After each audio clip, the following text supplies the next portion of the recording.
hanya satu himbauan dari Hotman 911 agar Polres benar-benar memberikan atensi atas kasus tersebut karena sudah menjadi viral secara nasional. Sekali lagi, kami menghimbau kepada Kapolres agar benar-benar memberikan atensi serius atas laporan polisi yang karena sudah viral secara nasional. Dan juga kami menghimbau agar Kapolda juga memberikan atensi atas kasus ini. Sekali lagi, terima kasih Bapak Kapolres dan juga Bapak Kapolda atas dimulainya penyidikan ini. Tapi ini sangat menarik perhatian secara nasional. Hotman Paris, pengacara melaporkan Lisa Mariana dengan suaminya Ridwan Kamil. Ancaman hukumannya 9 bulan. Kuncinya ada pada Atalia, istri Ridwan Kamil. Kalau Atalia berpikir bahwa rumah tangganya sepertinya sudah tidak bisa dipertahankan lagi, maka keputusan yang paling tepat adalah melaporkan Lisa Mariana dengan suaminya Ridwan Kamil atas dugaan tindak pidana perzinahan.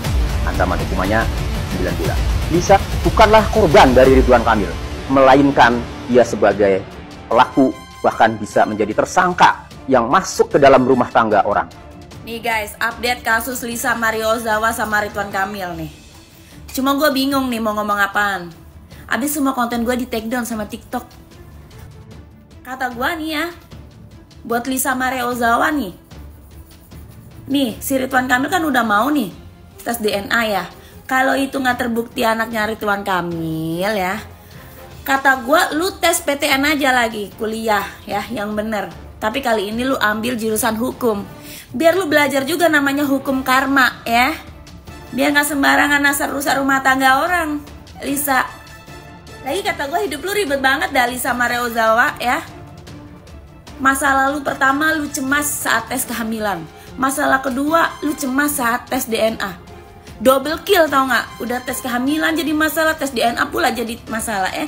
Lu bikin anak apa kerja kelompok sih? Berapa orang yang nimbrung begitu tuh? Berapa orang? Lu jangan kayak maling ayam ketahuan warga lu ya, abis ini ya kabur-kaburan ya. Turutin nih tes DNA nih, kita mau tahu nih. Berprasangka terlalu jauh gitu. Oh, jangan berprasangka terlalu karena jauh. ternyata laki-laki itu seneng banget istrinya mempercayai dia gitu. Jadi kalau misalnya tiba-tiba segala ditanyain, ngapain aja, kemana aja, sama siapa aja, tuh nggak suka banget laki-laki kayak gitu.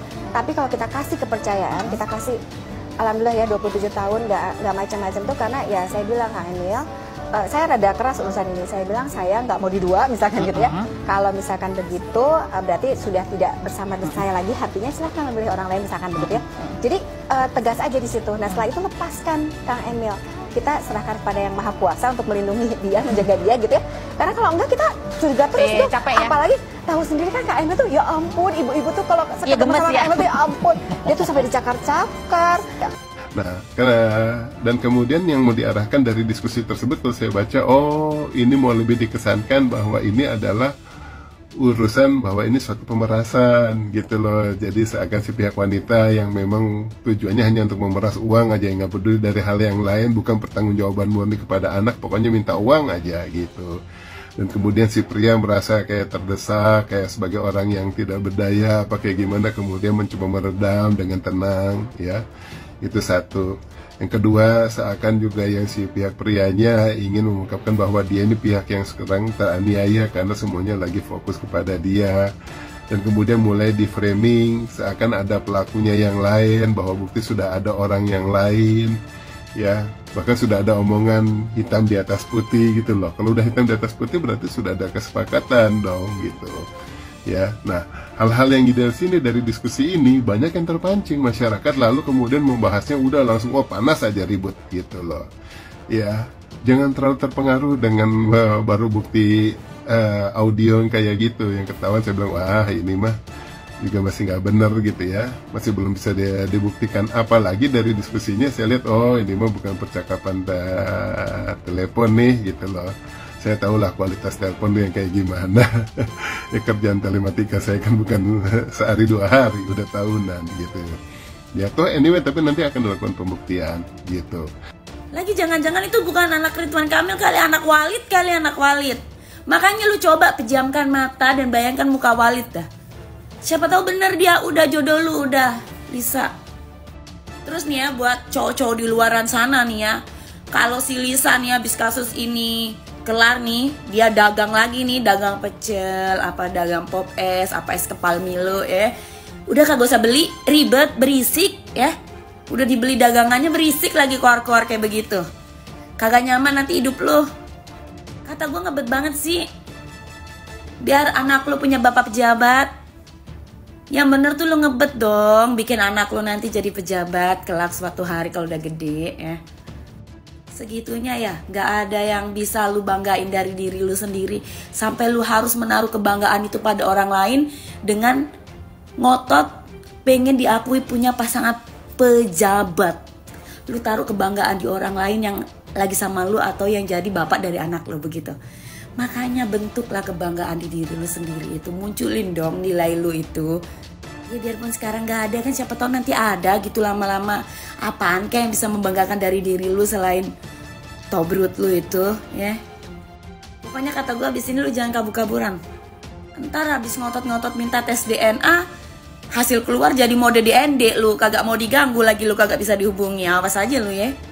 Ya, itu yang soal audio ya. Jadi tolong masyarakat nggak usah terlalu terpengaruh, bahkan kemudian ada yang melakukan reposting, ada yang melakukan penyebaran yang harus terpancing, wah ini benar-benar sih itu memang yang melakukan nih, kemudian semakin disebar. Tapi sebetulnya justru framing ini diarahkan bahwa oh ini benar-benar sebetulnya ternyata oh ini mah pemerasan aja, si cewek nggak benar hanya untuk ambil duit kan gitu jadinya ya.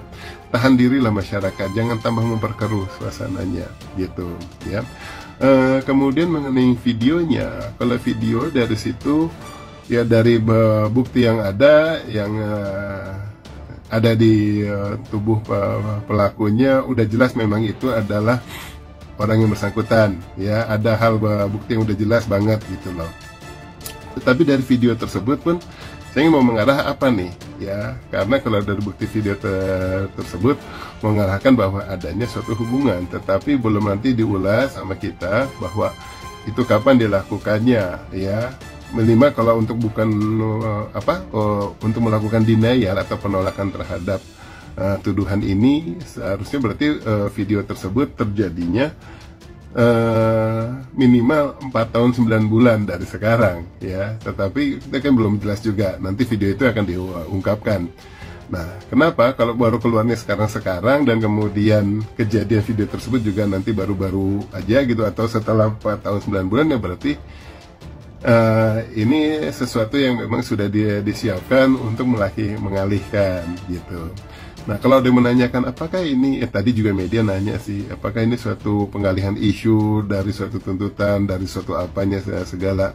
Maaf, di telematika itu nggak ada praduga bahwa ini pengalihan isu atau segala yang kayak gitu, nggak. Kami orang telematika nggak pernah belajar memang ada pengalihan isu, motivasi, modus, lain sebagainya, enggak. Kami hanya tinggal mengungkapkan fakta digital atas apa yang ada gitu loh. Selebihnya nanti pihak yang berwajib dan para penegak hukum yang akan mengulasnya. Nah, yang saya sampaikan kepada media baru sebatas hanya untuk sesuatu hal yang bisa memang sebagai konsumsi media, kan konsumsi publik ya. Seperti biasa, selalu saya pasti pakai standar saya bahwa saya baru akan mengungkapkannya secara hukum, demi hukum dan kepada orang hukum. Jadi kalau hanya sekedar misalnya ada pengacara dia ngobrol kayak gini-gini baru ngobrol mah, saya nggak akan mengungkapkan hal-hal yang terlalu mendetil. Tapi saat memang sudah demi hukum, sudah ada surat permintaan untuk kemudian diminta sebagai keterangan ahli untuk lebih lanjut mengulas, baru akan mengulas lebih mendetil. Ya, lebih baik kita fair menanggapi hal ini, dan jangan sampai justru masyarakat yang lebih kisruh dan kacau gitu ya, kisruh dan ricuh atas yang isu-isu yang kayak gini. Jangan deh, banyak hal lain yang bisa juga kita pikirkan. Biarkan hal ini berjalan, bergulir, nanti kan kemudian juga bisa akan terungkap kalau nanti sudah berkembang lebih lanjut. Itu yang bisa saya sampaikan saat ini. Saya perpendek supaya nggak sampai 10 menit ya. Mohon maaf kalau ada kata-kata yang terlalu cepat, mohon maaf kalau ada pihak-pihak yang tersinggung ataupun kemudian tidak berkenan. Saya mau mengungkapkan ini adalah hadiah sekedar masyarakat sosial media kita nggak terlalu jadi ricuh, jadi rame. Banyak hal yang lain yang mesti bisa kita bahas.